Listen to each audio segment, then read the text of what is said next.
And we're canceled. God damn it. Right away.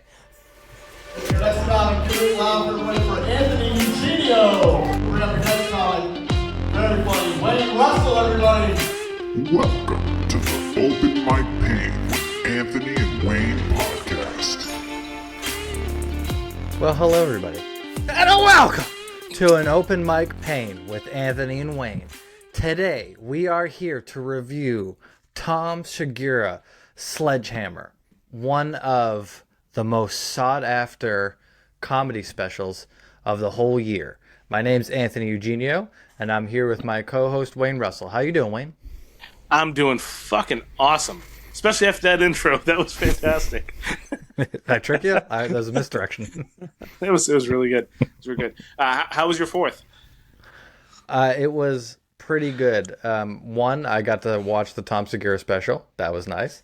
And then I cooked Indian food because I figured that since we came over and put the smackdown on them to take this beautiful country, all the way back, that you shouldn't really do burgers and hot dogs and shit like that. You should do Indian food. And I know they weren't even Native Americans that were here, but we called them Indians. Right.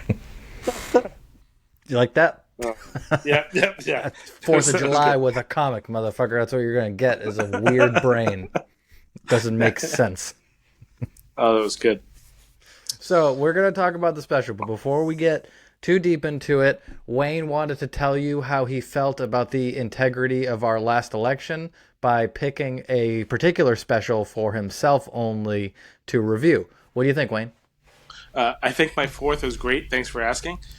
So one of the things I did this weekend was I saw Roseanne Barr had a special on Fox Nation, and I didn't think much of it. I admittedly I am a Roseanne fan. I've always liked her show. I watched a little bit of the new Roseanne reboot, and I liked it a lot. I don't know. There's Rigged, something huh? The election about... was rigged? That's where you're at? You're at the election. Did you think No. that we have a fair president right now? Say it. I'm not getting us canceled this early.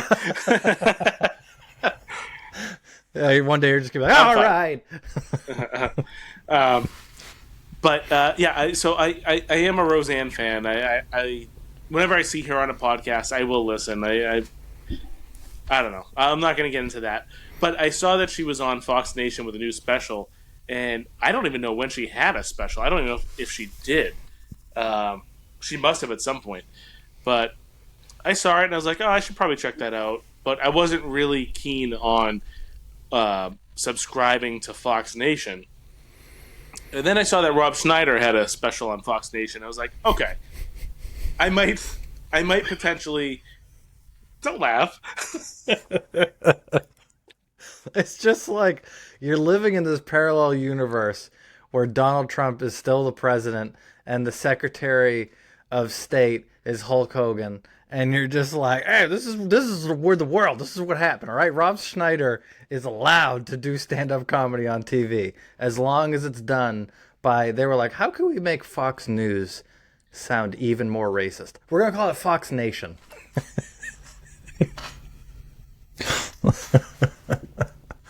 That's okay. Keep going. I want to hear about him. Anyways, If you didn't know at home, he has a skin underneath that head, so just keep that in mind. American history, Wayne. Keep going. So a little bit about my history. I am a little over 25% Native American, and a little under 75% of the people who raped and pillaged them. So I could talk about whatever the fuck I want. That's true. Yeah, you're kind of on both sides of that battle. But they sucked, didn't they? Those specials. Tell me about them. Well, so I haven't watched the Rob Schneider one yet. At the time of recording, I did watch the Roseanne one. I was hyped about it. I wanted to see what she had to say, and I was really upset to say that she was very, very far right leaning like too much. Like I'm You don't say. well, I was expecting more jokes and less bashing of Democrats. I'm not super political, but if I had to say where I leaned, it's a little bit right rather. And some of the stuff she was saying, I was like, man, this isn't funny. Like, just like she was calling her kids libtards, like some of her children, she was calling them libtards. And I'm like, okay, like I get it. Like you're catering to an audience, but like, what happened to whatever 30 years ago, Roseanne, that got you to the point where you had a nationally acclaimed sitcom?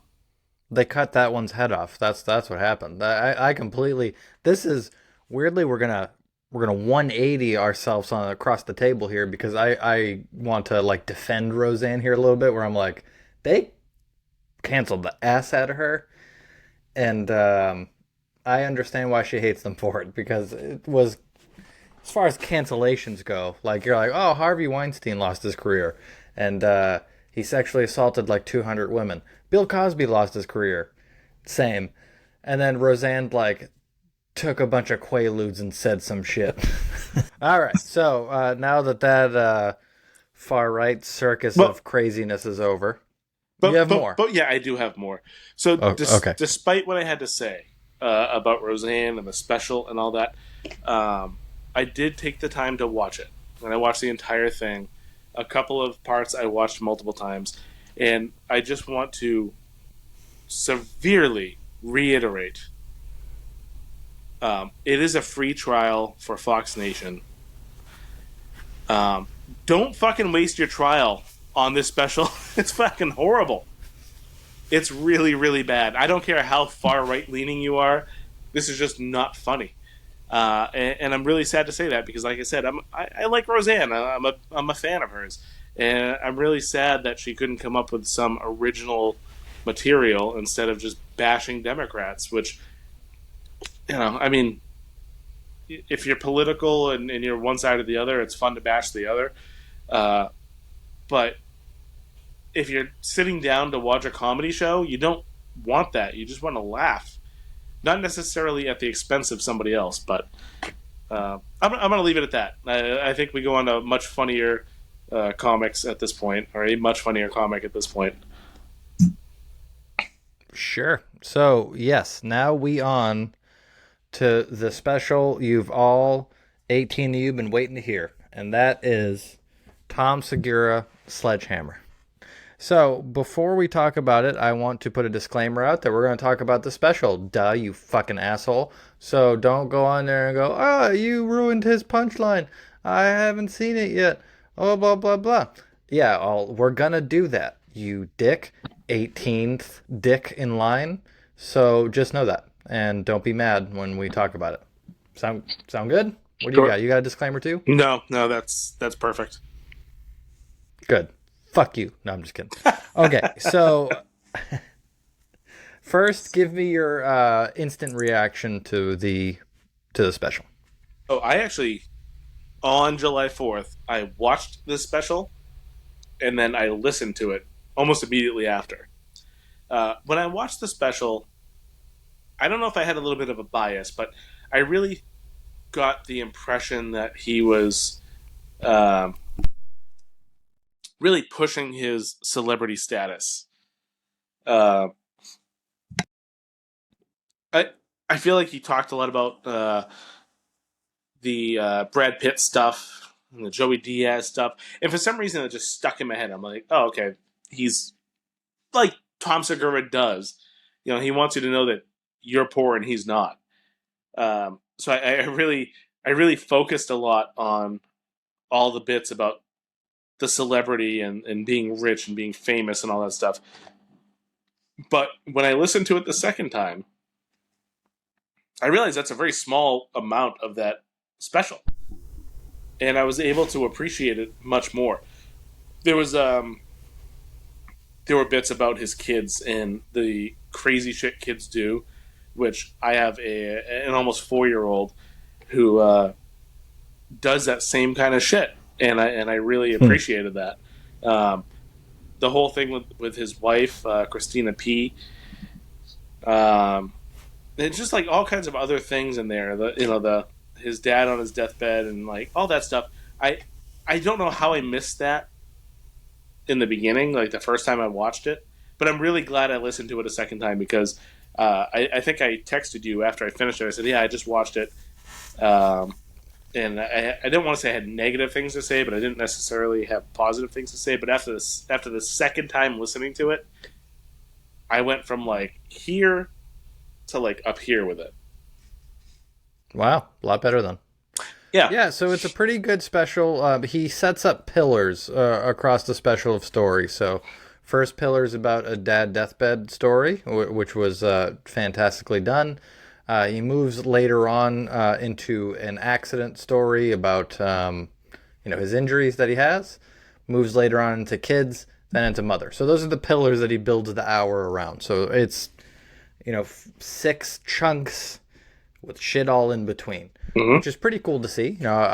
He's basically averaging about 10 minutes a subject, which is, to me, always what I'm looking for nowadays in specials. How long are their bits? How long are their segments? Stuff like that.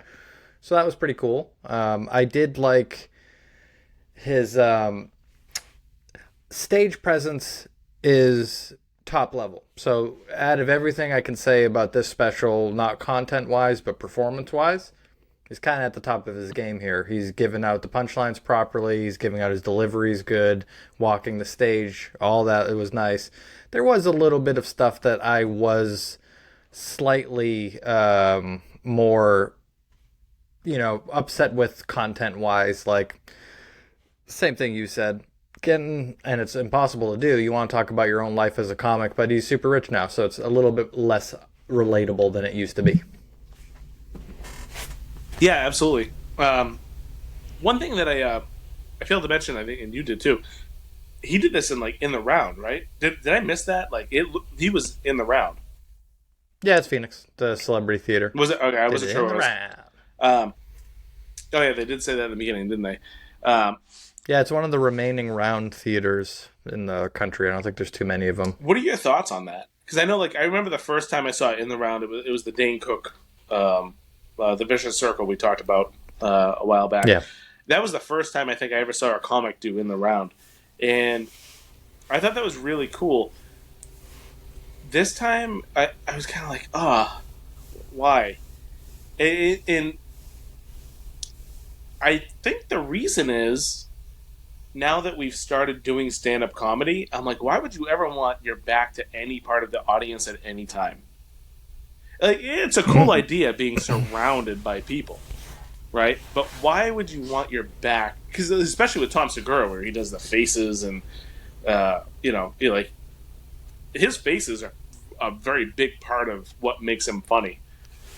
And why would you want that? It was kind of weird to me, but I mean, it worked. It was still a great special. I'm not knocking it, but I did notice that, and it caught me off guard.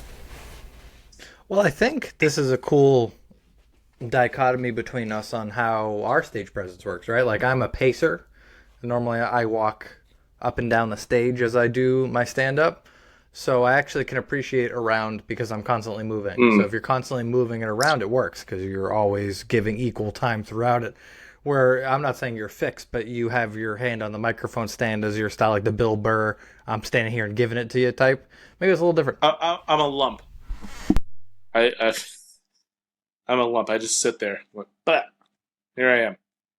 Take me for what I am.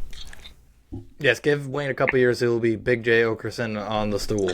Oh yeah, it's going to be sit down comedy for me. The BB King of comedy.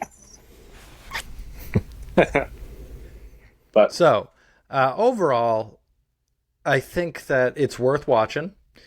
This is a special that, again, you're seeing arguably top 5 comics in comedy right now in his craft, doing pretty good.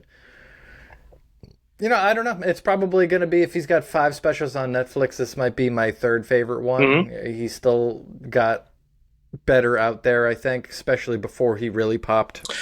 That's one thing I was going to mention was the thing that didn't hit for me with this special was, like we mentioned, like his celebrity was or his life, because people know him so much now from podcast and his life. They know his kids and his wife, and they know Bert. And one of the funny things about this special was he was edging the Bert reference.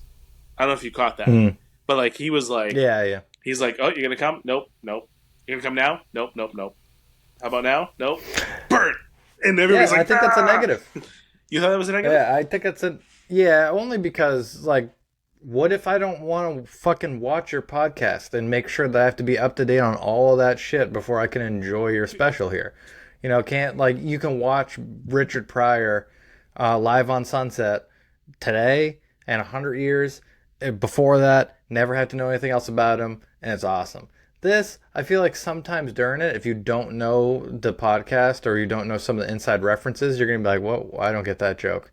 And I don't know. It's just like, put this on your mom's house YouTube page if you're going to have that many references. Like, I get it. I know the content, so it was funny, but I just thought of, like, if my brother, who doesn't know him as well, watched it, he'd probably be confused. Don't you think that, like, more than 75% of his fans would understand the references? I think 100% of his fans would understand the references, but he's going on Netflix in front of 3 billion people that are subscribers, but most of which don't know. We also have Google, so I don't know. So you have to Google the references that he makes to his podcast while you're watching the special? If you watch 75% of his special, and then all of a sudden he goes, Bert Kreischer, and they're like, who the fuck is Bert Kreischer? You know, you have that person laughing for 75% of the special, and then all of a sudden he goes, Bert the mechanic, and they go, Bert the mechanic, and then all of a sudden it comes up the machine, and then they go down this rabbit hole. I think it's kind of brilliant in a way. He's kind of for somebody to be Googling shit during the last 20 minutes of your special is not what I consider a good idea. I mean, maybe not in that moment, but I don't know. I mean, that's where we are. People watch Netflix on their phone all the time. So if you didn't know who Bert the Machine was, and he said, Bert, what are you, the mechanic? Or whatever he said. Once again, we did the spoiler warning, so fuck you if you guys didn't. Yeah, fuck you. I don't know if I said that yet. But I don't know. I mean, that's kind of where we are at this point. And I do kind of agree with you at the same point where I think comedy should be timeless. For the most part. Yeah, I disagreed with every goddamn thing you said. No, comedy doesn't have to be timeless in the sense of, like, I still like listening to old Patton Oswalt jokes, even though for, like, a long time Patton Oswalt was only talking about how much he didn't like George Bush for so long, in which now it's a little old and stale. So your side of the argument, definitely, I get it, makes sense too. Topical jokes are good. It's just, I don't know, man. I listened to Skanks for the Memories the other day in my car. Of course you did. Damn right you did. And yeah, and I know it's different because it's a club comic doing a club show, but goddamn, will I want that in my ears as the Lord takes me out of my body. Like, that is such a good fucking special of timeless jokes. Like, it's the early 2000s or 90s even. Yeah. For those of you that don't know, sorry. No, that's fine. For those of you that don't know, Skanks for the Memories, Dave Attell. There's so much Dave Attell that you need to watch if you don't know Dave Attell, and if you don't, what are you doing here? But Skanks for the Memories is definitely one of the best comedy albums ever, and Insomniac as well. If you don't know Dave Attell, check all that stuff out. But yeah, that's such a good. I'm glad you actually listened to that because I think we talked about that not too long ago. I was listening to it. I really wanted to barrel down because it's so hard to describe, and this is not the right show for this. We'll do a separate Skanks for the Memories, hopefully, show. But that is what we're doing right now. Yeah, exactly. What we're doing right now, going to these clubs, is the same sport that Dave Attell is playing in Skanks for the Memories. He's just playing it as the best baseball player of all time, basically. Where Tom Segura, to me, is playing another sport almost with this comedy special, where I don't feel connected to it in the same way as I do to Dave Attell. I said this in a previous podcast, might have been even the first one, where I didn't realize how different like open mic comedy was from what you see on Netflix. Club comedy. Yeah, club comedy. it's a much different animal. Yeah, very different. Different tone, different way that you got to give jokes, different way that you pace, different cadence. And I think everything. about that a lot when I go back, because we mentioned we record all of our sets. Every single time that I've been on stage has been recorded, for better or for worse. And I listen to every single one, and I listen to it. And I'm like, God damn, that does not sound anything like Bert or CK or Segura or anybody. But I'm still getting laughs, right? But just because it's not talking about a celebrity or whatever, I don't know. It's just, it is a completely different animal. And they're two different parts, pieces of entertainment, I think, in a way. They're the same, but they're different. Yeah, and I could see how so right now we go to the comedy, like we go to the people to do comedy. Mm-hmm. And where Tom Segura and Bert at is his and their fans are coming to them. God damn, that's so profound. I think that once that happens, after a lot of time of that happening, is you just go, okay, I know the show that they want. Here's the show that you want. Where we're just trying to desperately go, is this funny? Which means that, and that's the same thing Dave Attell was doing on that album. He was going, he has that same desperate club comic going for punchline type of effect to beautiful execution. I think that the floor is really low for a club comic like Attell, where he can go out there and eat shit that whole time. Mm-hmm. People talking shit in the background, all that. Where I think Segura wasn't going to have a bad show. No matter how many of his jokes he fucked up, he was going to have a good show. That's the difference here.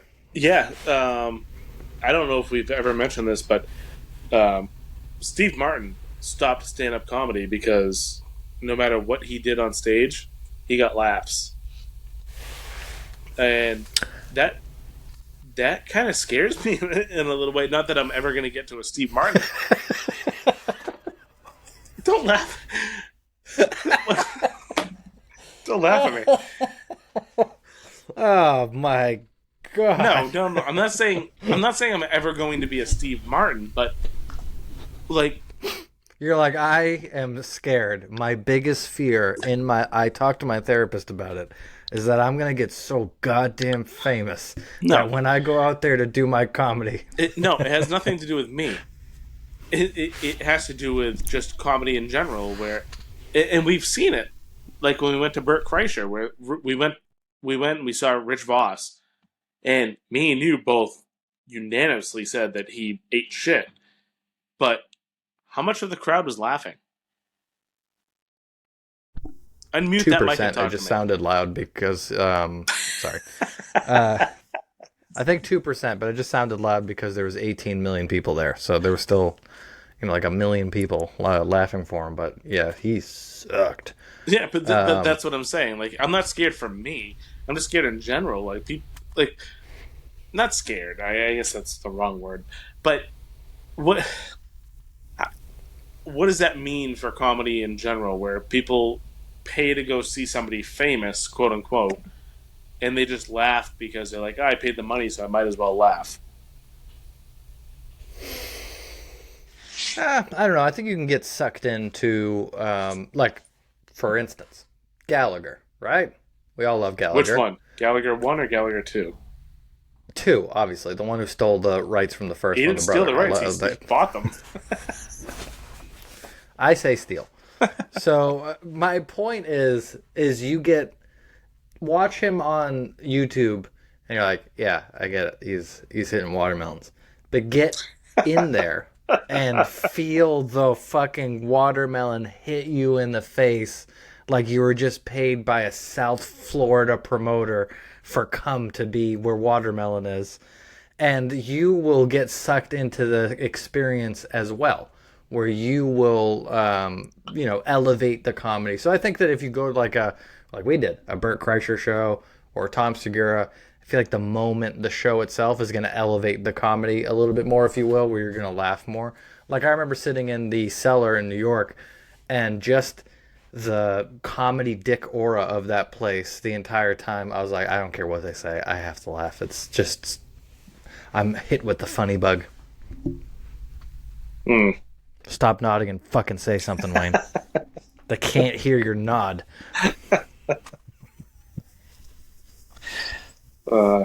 Yeah. Next episode, sign language edition, open mic and pain. So, All right. so if you had to give Tom Segura a Sledgehammer a whatever out of 10, let's say. We do mics. All right, fine. We do mics. Jesus Christ. We do mics. Relax. We do mics, remember? Relax. I coined that. I have a We do family. mics. Relax. If you don't say mics one more time, I will come kill your family. I'm sorry. So, how many mics out of 10 for you? This is a solid 7.5 out of 10 mics. We were a little rough on it, and I know my whole speech last time on Bert Kreischer was 7.5. I mean, 10 out of 10 is Richard Pryor at Sunset. I know that, but this was a quality special, and mechanically, structurally, pillarly, was well done. Like, I didn't like some of the content of it, but that is always going to come down to taste, so I never am going to take too much off for content stuff. More professionalism. Mm-hmm. How about you, Wayne? Yeah, so I before you actually said that, I was bouncing between a 7 and an 8. So I will land at a 7.5 as well. Mics. It's 7.5 mics. 7.5 mics. The reason being, I after the second listen, I don't know. It struck a chord with me a little more in the second round. I thought it was good. It wasn't my favorite, and I think the first time I was really comparing it to some of my favorite Segura bits, like the shouting black and the first 48, and not wearing a condom is way better than wearing a condom type of shit. All that stuff. I like that stuff because it's a little more clubby, as we mentioned. But yeah, he's a master of misdirection. Especially, like, one thing I didn't mention, I meant to mention and I completely forgot about, but that whole bit about him being in the shower with his kid. Do you remember that? Yeah. Where he goes, we should talk about that. Oh, we should? We shouldn't. Yeah, real quick. That bothered the shit out of me. That was the title for the show, Sledgehammer. He's comparing his dick to his son's. Yeah. But don't take a shower with your kid. God damn it, that's weird when he's 6 years old like that. It's weird anytime to do that. You're the dad.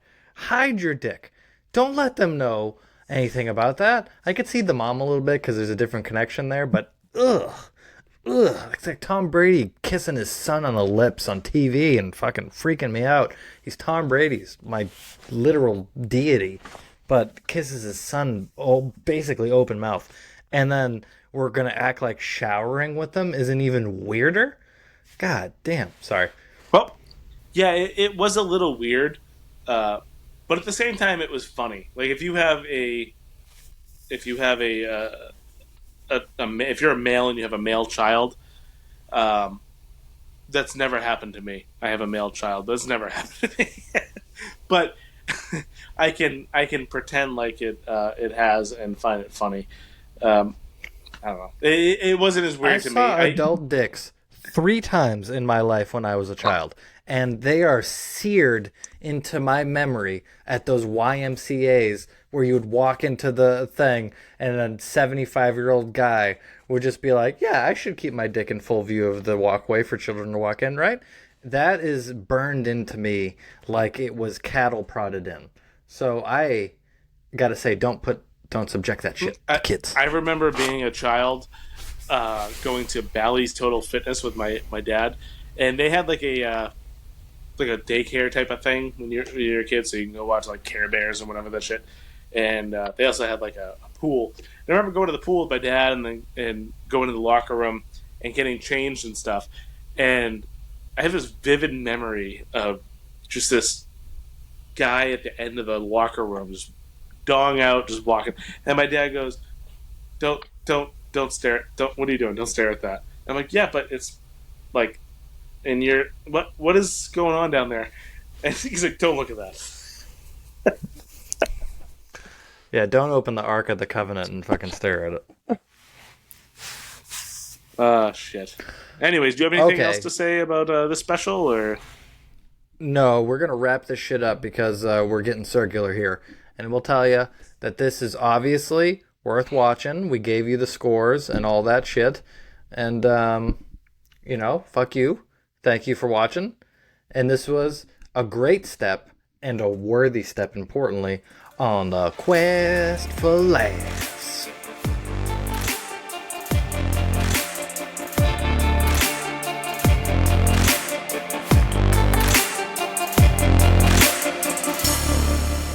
I saw adult dicks 3 times